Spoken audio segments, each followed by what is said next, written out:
we are going to continue what Sydney started last week in your writing style and how to improve it, things that you can do as you are writing those law school essays to make them really pop.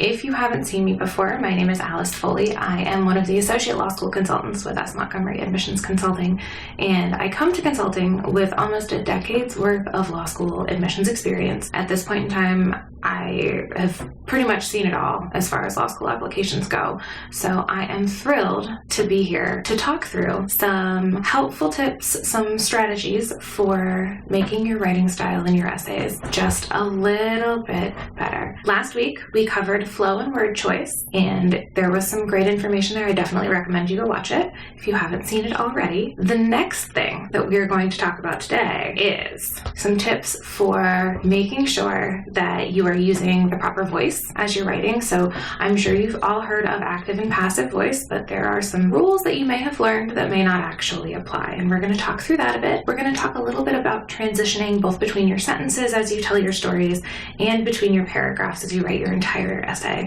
And finally, we're going to wind up with something that I feel I absolutely have to share about formatting and margins and that type of thing. If you've seen me before, you're going to hear some familiar things when we get to that point. And all of it is because I have spent so much time reading law school admission essays. Trust me when I say there are some very easy ways to annoy your admissions readers, and there are some really, really simple ways to avoid doing it at all. Let's get down to it. We're going to start with active and passive voice. My guess is that at some point in time in your life, whether it's in your professional life, in your educational career, at some point you learned active and passive voice, and you probably didn't think anything else about it unless you write as a career. When you learned it originally, it is very, very likely that at some point in time you were told that active voice is always preferable to passive voice. Before we even get into what they are, that is not true. Each of them serves a purpose, each of them has their place, and they are super useful when you use them correctly and effectively. To start out, active voice is really simple. The subject of the sentence does the thing. You should recognize these very easily. The girl wrote the essay, or they submitted their law school applications. Pretty simple, pretty straightforward. Subject, verb. Subject does the thing. After that, you move into passive voice. And this one gets a little more complicated, and it's because the verb is acting on the subject. What that means is that the subject is not nearly as important in the sentence, so you're not leading with that. Typically means that you're going to have two separate verbs in the sentence. You're going to have some form of to be, so is, are, were, those types of verbs. And then you're also going to have the past participle of the main verb. So if we take those examples from before, the girl wrote the essay, that turns into the essay was written by the girl. So we have was, that form of to be, written, the past participle of write or wrote. And then the other one, they submitted their law school applications, turns into their law school applications were submitted. We use were in that sense. Submitted, still your verb. Again, you notice that there's a big difference in the length of those sentences. Active typically takes less space. And then, as always, like I said earlier, active is always going to be subject focused. You are starting with the person or the thing or the whatever that is doing the thing, that is acting in some kind of way. And then passive is almost always action focused. The point of that is not who was doing the thing, it's that the thing was done. When you are starting to write your essays, and I will tell you, I was guilty of this for most of my educational career, I almost always automatically slip into passive writing. That comes from doing a lot of research papers and there being no real need for the subject to be the highlight of what I was writing. Oftentimes, I was more focused on the thing that had happened, not the person or the thing that was doing it. Here, particularly with law school essays, active is likely going to be a little more helpful to you here because you want them to be clear, you want them to be direct. And you really, really, really want to make sure that you are making your point effectively. The other thing that's really helpful, and I touched on it just a little bit ago, active voice takes less words. So if you have a page to write your diversity statement, and after you've written out your first draft, you've got everything you want out there on paper, and you're sitting at 2 pages, maybe 2.5, a really easy thing to do before you even start cutting down, although that's probably not how I would recommend you do it anyway. You can read through and highlight the sentences that you've used that are in passive voice. See where you can swap those around, and you'll end up cutting almost always at least 1 or 2 words, if not many more. The other place that you often see active voice used a lot is in persuasive essays or opinion pieces. So if you are reading op-eds in a newspaper or online, you will very likely see that that active voice in letters to the editor, in the opinion pieces that journalists have been asked to write. The person or the opinion of the person is important there. It's not just what happened. It's why they think it happened, or it's why you should believe the same way that they do. When they are convincing you to think something like they are, they're going to use active voice. And I'll let you in on a little secret if you haven't picked up on it yet. Your personal statement and your diversity statement, and really every law school essay that you write throughout the application process, is persuasive. The whole point of all of this writing that you have done is to convince the admissions committee, whoever is reading your application at the law school, that you belong in their law school. You want to persuade them or support the things that you have already provided, whether that's an LSAT score or a GPA, letters of recommendation. All of that is there. That whole package is persuasive. And utilizing your personal statement, your diversity statement, any supplemental essays that the school may ask for, utilizing particularly active voice and making sure that you are writing a persuasive essay in that sense is so helpful. I can think of so many times when I was reading through applications and one would look great. Before I got into the essays, everything else looks wonderful. They have great letters of recommendation. It sounds like somebody I'd really want in my class. And then I get to the essay and it's just kind of like, it's not wrong. It's not necessarily poorly written, but if it is more than half passive voice, it's just kind of boring to read. You're the star of this essay. You as the applicant, you're sharing part of your life with me. You're sharing stories about your life. You should be the subject there. You should be the point. Using active voice pulls that focus away from you. And it's a really, really, really, really bad decision to make when you are trying to convince your admissions committee that you belong in law school and that you are sharing stories from your life. In all likelihood, if it's a story from your life, if it is an experience that you had, you were probably doing something. There may be occasions where things were done to you, or you experienced something, or you saw something. All of that is active. Putting it in passive voice not only takes up more space, but it draws the attention away from you. And that's not what we want. At the end of the day, in every law school application essay, you are the star. Keep that in mind. Passive voice has its place. And I will tell you right up front, I was very much in the mindset that passive voice never has a place. It is always a worse choice than active voice. You should always write an active voice unless you absolutely cannot help it. That is not the case. There are several situations, I'm going to give you a couple here, but there are several situations where passive voice is 100% the better choice. It is going to be your best option when the subject or the doer of the thing is not important. You may not know who did the thing, what did the thing. And particularly for future lawyers, passive voice is a great strategy to downplay or avoid responsibility for something. If you think about it, we're going to use some examples, don't worry. In passive voice, you can say something like, the emails were deleted. Emails, they're the object. They're the thing that has been acted upon. They were deleted. We don't know who deleted them. We are maybe trying to keep from sharing who deleted them. We're not trying to place blame. We're not trying to place responsibility. And now responsibility doesn't always mean blame. Just putting that out there. But if you are trying to avoid putting responsibility on a particular person or a particular thing or a particular group, whatever it is, passive voice is your friend here. Because if we switch that into active voice, she deleted the emails. You can feel the finger point. No, the emails were deleted. It's really terrible. She deleted those emails. Way, way easier to assign responsibility when you are using active voice. Like I said earlier, passive voice has its places. I mentioned where it's really going to be helpful to you as future attorneys. If you are trying to make sure that your client does not look responsible for something, whether they were or not, that's not the point of this exercise. If they are your client, you are zealously advocating for them for whatever outcome they want. You can deal with the strategy.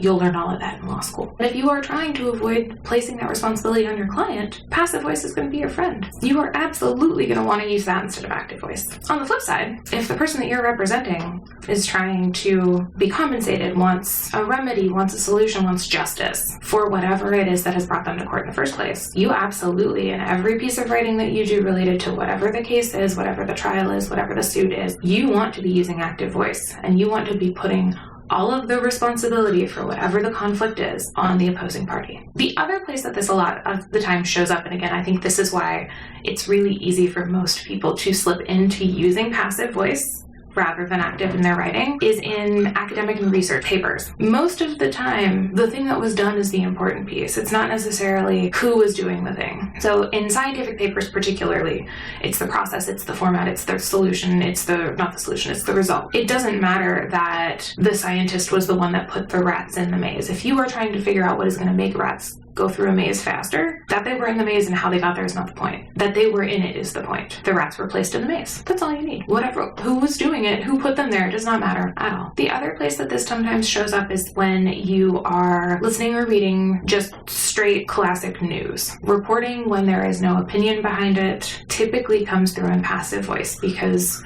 there's no persuading being done in that sense. Information is simply being shared. Responsibility for the thing, not quite as important most of the time. I think you would notice if they were done differently than the way that they are typically done. So if all of a sudden a news broadcast is using a lot of active voice when they're just trying to convey information about, a traffic jam or an event that's happening in town, something along those lines where there is no real skin in the game for them. They're not trying to convince their audience of anything particular about the event, the traffic jam, whatever it is. They're just letting you know there's a traffic jam. If that story was read to you or shared with you in active voice, it would sound weird. So passive voice absolutely has a place. Now, at this point, hopefully why this matters to you as a law school applicant comes through. Just in case, active voice makes you the star of the story. Active voice keeps the focus on you. You are writing persuasive essays to get into law school, so you should be the star, which means active voice is your friend. The next thing is that you have space constraints. You are almost always only given 2 pages to share a lot of your life with the law school admissions committee or whoever it is at the law school that's reading your application. Usually it's an admissions committee. If you are spending time writing out sentences in passive voice, you're taking up space that you may not need to. And if you're taking up space you may not need to, there are things you may not get to share. And trust me when I say, taking up space with extra words or words that you do not need to tell the story is not going to serve you well, whether it's in the law school application process or when you get to law school. So being able to write in clear and concise sentences will serve you throughout your life, if I'm being really honest, but particularly here. The other thing is that reading in active voice is almost always more interesting. If and this happened a lot while I was still working in law schools, if I had, let's say, 10 files to get through, I was reading 10 applications. If I'm getting to my 8th one, and I've worked all day already, I need to get through them. I'm still going to give everybody a good review, but it's starting to drag a bit. And I turn to a personal statement that is, they follow the directions, it's 2 pages long, seems like it's going to be interesting, and I find myself having to wade through long, convoluted sentences, and I cannot figure out who's doing the thing, why it matters, what's important. I'm just going to be tired. I'm just going to be a touch annoyed. And if you've watched anything that we have ever put out, the goal is never to annoy the admissions committee or the person reading your file. You want to make it easy for them to say, yeah, absolutely, I want this person in my class. They will absolutely make a great attorney someday. That should give you a pretty good idea of, first, what active and passive voice means, and 2, when it is appropriate to use either of them. So we're going to move on. The next thing that we're going to talk about are transitions. These are so important. I know up to now I've talked about you not having a lot of space. When you're writing out these essays, it's a page, it's 2 pages. It's not a ton of space. If you write me 2 pages, even if it's good but if there is no transition, I am confused pretty much from the start. Most personal statements, when they're done well, are taking your reader on a journey, whether that is through a part of your life, through all of your life, through particular experience, whatever it is, you are taking your reader on a journey. The goal is that they are engaged and they are happy to be on this journey with you the entire time that they are reading. If you don't have transitions in place, that journey is really awkward. It's like running into walls or locked doors. If you have ever watched someone run hurdles rather than jumping over the hurdle, that's your transition. That jump over the hurdle is your transition. Not adding them is running into every single one of those. You may not fall down, you probably keep going, but it's not pretty to watch and it's not easy to follow. You're reading along, you're happy, and then you have to stop. And then you're somewhere else. You're running along, and then you have to stop again. And then you're somewhere else. But I don't know how I got to these places. Transitions make that possible. They are what keep you moving along through the story. They are what make me as a reader, who likely hasn't had the chance to get to know you very well yet, understand how I've gotten through all of these places that you've chosen to share with me. Now, there are a couple of big types. I'm not going to go into a lot of them in detail. I'll give you maybe a couple of examples for each, but there are some major categories of transitions and how they connect to the thing prior to. The first big one is something that emphasizes what you've just gone through. That's an obviously, or something along those lines. I am fairly useless before my coffee every morning. Obviously, I make time in my morning to make sure that I have coffee before I have to interact with humans. The next type is adding something to what came before. These we see a lot. These are because of the thing before, in addition to the thing before. I obviously make time in my morning for coffee before I talk to people. In addition, I set aside 15 minutes each morning to work on a crossword. I don't actually do that, but I did in law school. Loved it. The next thing is something that contrasts what came before. Although I set aside time in my morning, I didn't have enough time to finish the crossword. These can also be things like in spite of, despite. Alternatively, you are presenting something that is different from what came before. And finally, the probably absolutely most common, something that places the next whatever it is in time as related to what came before. This is your first, this is your then, this is your after. All of those things that place people or things or whatever it is in time relative to what came before. What I often see in all of the application essays that I've read over the course of my life is that time typically shows up most often in your personal statements and your diversity statements, and then contrast sometimes shows up in diversity statements. The thing is, it can be really easy to get a little lazy as you're writing out your story to just use the same transition phrase or the same transition word over and over and over again. It's accurate. This came after that, then this happened, then this happened, then this happened. It's accurate, absolutely. These things did happen in that order. But I gotta tell you, it's really boring to read. So for example, I'm not gonna spell out a whole paragraph for you. We'll start with a personal statement. My interest in the law started with fill in your story. Then I went to college. Fill in your story. Then I went to work.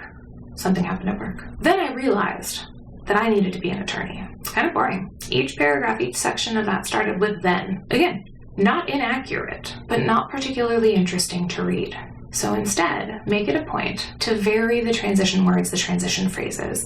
You can use long phrases, you can use short phrases. You can pull on something from the paragraph before and add it to one of those category of transitions. So we'll do that, what we just went over again. My interest in the law started with their story. After the thing I did in the story, I knew that I wanted to study this in college. Although college gave me lots of experiences, I wanted to do more. Finally, I realized that this was the path for me. Each of those, most of those, are in different categories. There are ones that are just a single word. There are ones that pull on the experience from the prior paragraph. All of these things make it much more interesting when you tell your stories, when you share your experiences with your admissions committee member. I will say it is much easier, and I have a sneaky feeling that most of you probably do this already. If you are writing out a paragraph, and you're still going to need transitions between those sentences too, just a heads up. We're focusing on paragraphs right now, but all writing needs transitions, just full stop. It's pretty obvious. If you're writing out a paragraph, it's 4 or 5 sentences at most, and 3 of those 5 sentences start in a very similar way. Whether it's using the exact same word or the exact same phrase or a very similar phrase, particularly when you're listing something off or you're writing out the steps in the order in which something happened. So in addition to, also, finally, those are different words. They all deal with time. But if you see in addition to, additionally, and then, additionally, into, in addition to, that's the word I wanted. If you see that in a paragraph, it becomes much more obvious. And you realize, oh, I just used this. I can't have 2 sentences back to back that start with in addition or additionally. They're basically the same words. That doesn't look right. Carry that through to your paragraphs too. It's so much more interesting for your reader. Vary them lengthwise, vary them categorically. It will make it so much easier for your reader to stay engaged. It's one of those things, much like the passive voice, if I as a reader am bored, I'm not going to pay attention. You don't want your readers bored. You don't want your readers annoyed. You want to make it a fun experience for them. I loved getting to know my applicants. I loved getting to know my students. Being able to welcome whatever students that were coming into my class in the fall, because I almost always helped with orientation. After having worked with them, having gotten to know them on paper and maybe via email, being able to put the name with that face when I know something about their life was so fulfilling. It made me feel like I already knew them. It made me look forward to getting to meet them in person. It made me excited that they were joining my school. If the personal statement was boring, if it was hard to read, even if they were admitted at the end of the day, which you should not bank on. Essay strength is a very important piece of the application decision process. Don't think just because your numbers are good, you can write a trash essay.